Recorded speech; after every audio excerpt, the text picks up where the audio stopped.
Welcome back to Good Morning Boss. Mga boss, makikilala natin ngayon ng isang batikang journalist, walang iba kundi si Deedee Siytangco. Dito lamang yan sa Real Talk.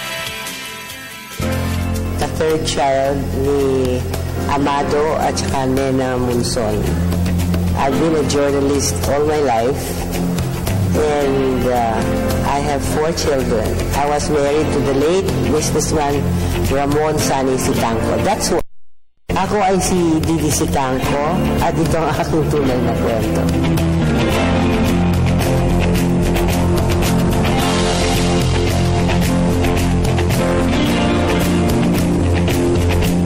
I grew up in a family of 6 kids. We had a roof over our head, but we were not rich.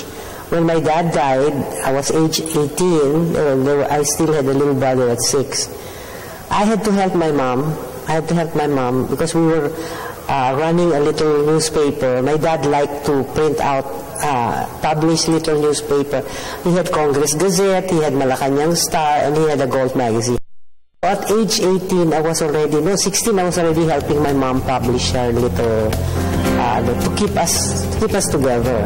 And then I graduated from Lyceum ng AB Journalism. At that time, Manila Times was still around, the great Manila Times. I began to write a teenage column. And it was, These Days. And so I was writing at the age, very, very young age. And that's where martial law caught me. After martial law, binuksan ang bulletin, Manila Bulletin. So I went to Manila Bulletin as a correspondent. And then when I was going to be made permanent already, I had to leave. And then I joined other papers. I joined for a while Manila Chronicle, and then I went back to writing for Manila Times. And then after Ninoy's assassination, I became very politicized naman. So I stayed with the Bulletin already, even though we were being called, oh, chronic paper kayo, kasi General Hans Menzi was the aide of Madam Imelda. But anyway, so I grew up in the Manila Bulletin. I owe my loyalty to the Manila Bulletin. I'm still there writing a Sunday column. They made me associate. And I ran my household siguro through cell phones. Now I know how to do a computer already. My children had to teach me how to work a computer, have a Facebook, and look at my email. So, and I think I enjoy being a mom more than anything else. First of all, I am a mommy first, a journalist second. Kasi sabi ng nanay ko, you must be a full-time mother, a full-time wife, and then you can be a full-time anything. So I think it's very important for us mothers to have the full support of our kids. I'd like to say that my husband was very supportive of my work and very supportive na he also helped raise the children. Yung mga tatay na ayaw magpalit ng lampin, hindi na uso yun eh. Marami ng house husbands, di ba? And they should enjoy it.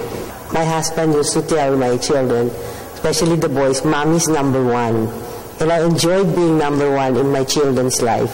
And I hope, I hope when the time comes that I have to go to the great, beyond, they'll remember me as a mother who was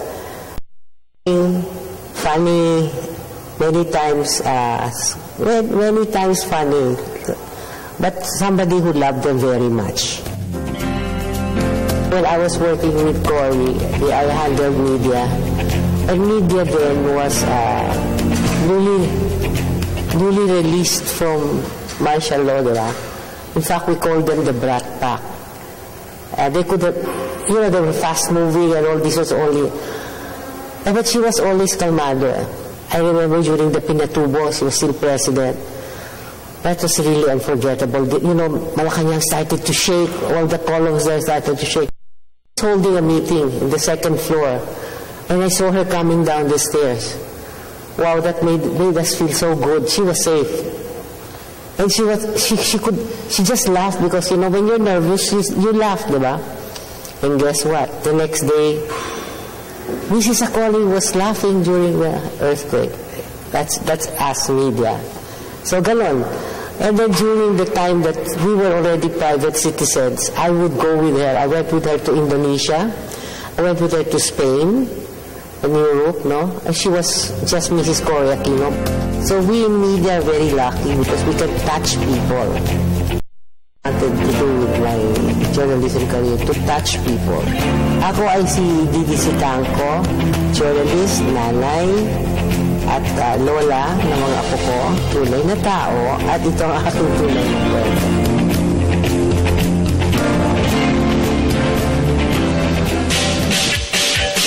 Journalist, full-time mom at full-time wife. Very inspiring, no? Talagang mga babae, superwoman talaga. Totoo yan.